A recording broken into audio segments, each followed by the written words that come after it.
السلام عليكم ورحمة الله وبركاته. الحمد لله.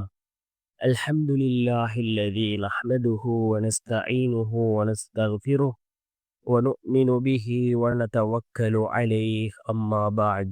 அன்பிற்குரிய அல்லாஹ்வின் நல்லடியார்களே, அன்பு சகோதரர்களே, நாம் தொடர்ச்சியாக பார்த்து வரக்கூடிய துஆக்களினுடைய திக்ருகளினுடைய தொகுப்பில் இன்று நாம் பார்க்க இருக்கின்ற விடயம் என்னவென்றால், இந்த ஒரு துஆ போதும் நாம் ஒவ்வொரு நாளும் ஒவ்வொரு ஃபர்தான தொழுகைகளுக்கு பின்னும் இந்த துஆவை ஓதினால் நம்முடைய வாழ்க்கையில் உள்ள கவலைகள் கஷ்டங்களை அல்லாஹ் நீக்குகின்றான். நம்முடைய வாழ்க்கையில் உள்ள கடன்களை அல்லாஹ் நீக்குகின்றான். சிறந்த நிம்மதியான சந்தோஷமான வாழ்க்கையை அல்லாஹ் நமக்கு ஏற்படுத்தி தருகின்றான். அப்படிப்பட்ட மிகச்சிறந்த ஒரு துஆவை தான் நாம் இன்றைய வீடியோவில் பார்க்க இருக்கின்றோம். அன்பார்ந்தவர்களே, அல்லாஹ்வின் நல்லடியார்களே, ஏராளமான துஆக்கள் இருக்கின்றது. ஒவ்வொரு துஆக்களுக்கும் ஒவ்வொரு சிறப்புகளை ரசூலுல்லாஹி ஸல்லல்லாஹு அலைஹி வஸல்லம் அவர்கள் கூறியிருக்கிறார்கள். அதே போன்றுதான் இந்த துஆ.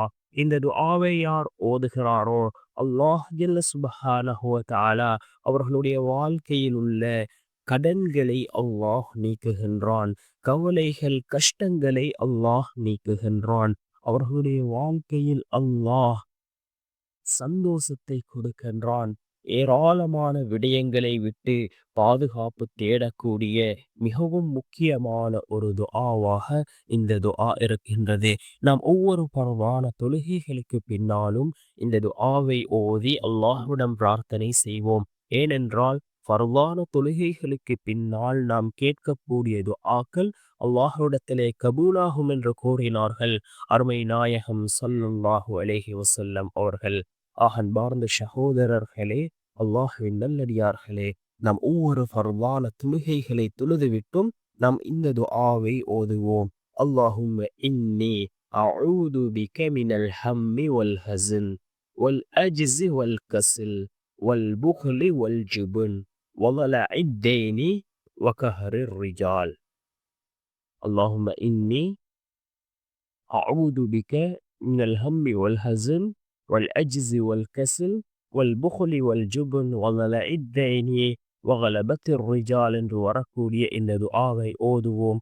இதனுடைய பொருள் என்னவென்றால், யா அல்லாஹ், வருங்காலத்தை பற்றிய கவலையிலிருந்தும் நடந்து முடிந்து விட்டதை பற்றிய துக்கத்திலிருந்தும் இயலாமையிலிருந்தும் சோம்பலிலிருந்தும் கஞ்சத்தனத்திலிருந்தும் கோழைத்தனத்திலிருந்தும் கடன் சுமையிலிருந்தும் பிற மனிதர்களின் அடக்குமுறைகளிலிருந்தும் நான் உன்னிடம் பாதுகாப்பு தேடுகின்றேன் என்று பொருள்படக்கூடிய இந்த துஆவை ஓதுவோம்.